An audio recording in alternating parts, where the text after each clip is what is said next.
And joining us today to discuss the latest economic developments in Asia is Mr. Maher Nicolas, firstly, the director at the European Asian Centre and former advisor to the World Bank. Welcome to the show, Mr. Fursley. Now, the IMF revised its Asia economic growth outlook to 4.4%.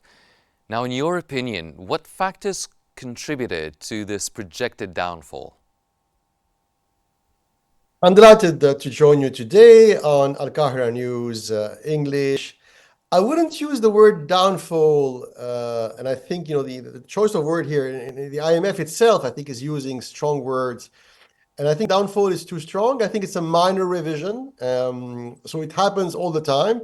You could call it a routine revision because, after all, last week there were the annual meetings of the World Bank and the IMF in Washington, D.C., which last the whole week. And it's traditional, it's normal that economists in the days leading up to the IMF World Bank meetings, they always adjust. So the adjustment they made, honestly, is a reduction of 0.2%. So it's a minor adjustment.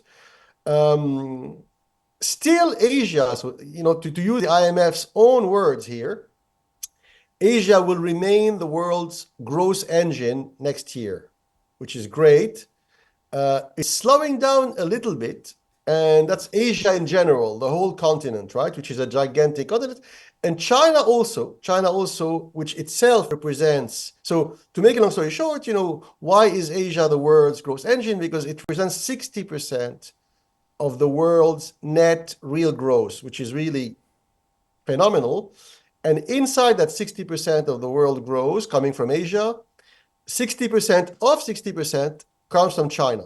And the IMF also revised a little bit downward China's economic growth, and now they expect the country to grow by 4.5% next year, citing potential setbacks, including trade restrictions from America and Europe, and an expected slowdown in domestic consumption, and that festering real estate construction crisis, which we have seen in China. So I think what the IMF did, they lowered a little bit Asia in general, remaining optimistic for next year. And they also reduced China, and they said that they were not that optimistic on China. So that's the distinction, I think, made by the IMF.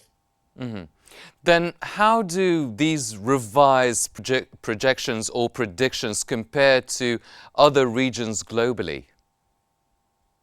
Once again, quite well, because the revisions that the World Bank and IMF and OECD did in the past week on other continents were far more drastic. So, people have been revising downward the economic growth prospect of England, Britain, France, Germany, Italy. So the rest of the world is really slowing, Europe in particular. So in economics and finance, everything is relative, right? Nothing is absolute. So we're happy about Asia, even if Asia is slowing a little bit, because it is still growing much faster than the rest of the world, in particular Europe. Europe seems to have entered a slow growth, a protracted slow growth corridor, and that's very worrying. So I'm very worried personally about France, Germany, Italy, the big components or big parts of the European Union, because if France and Germany and Italy are slowing down, the whole of the European Union will slow down mechanically, because other European Union economies are small, and the UK is trying to relaunch its economy by pursuing original policies, but it will take time. So in the short, medium term, the news coming from London is not great. So when you have all these big European countries inside and outside the EU slowing, it is not good. So investors look for growth, future growth, and they still find in most of Asia and the Middle East, they still find attractive growth prospects. Mr. Fursley, now speaking about other regions, the IMF report also mentions that Asia brought inflation down faster than other regions, the European Union, the UK. Now, what strategies have been effective in achieving this?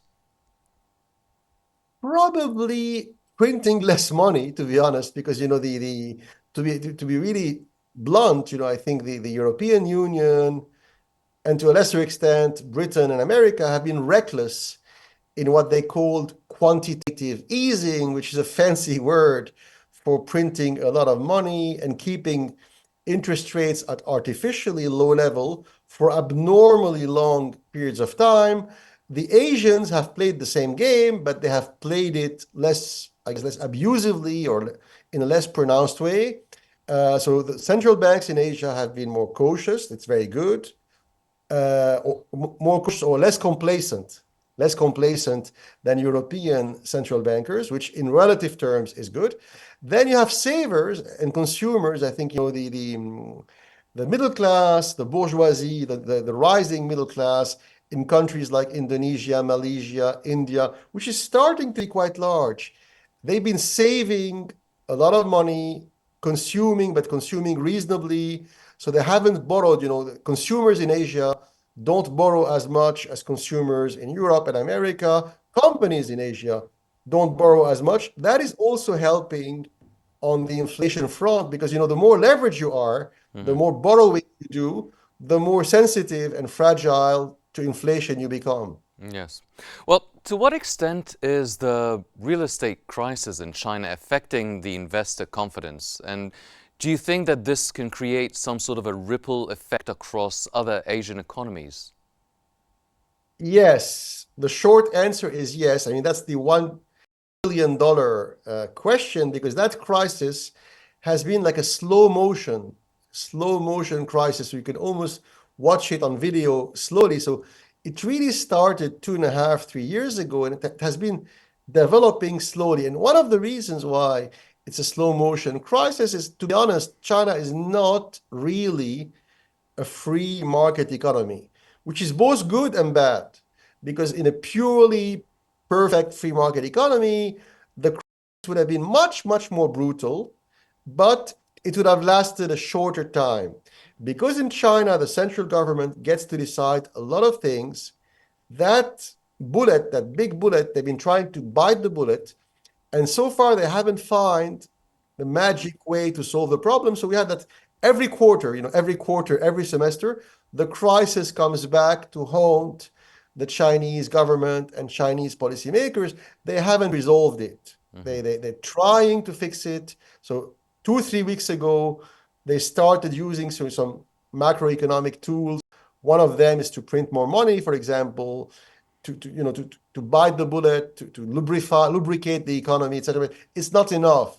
So you have big companies, big banks, not only real estate and construction companies, because if it was only real estate and construction companies, the crisis would be limited, right?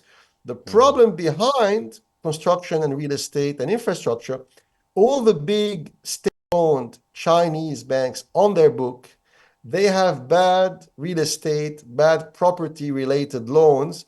So if and when there's a full-blown Yes. crisis, it will hurt a lot. Mr. That's the Maher big threat. Nicolas, firstly, the director at the European Asian Centre and former advisor to the World Bank. Thank you very much, sir, for your input.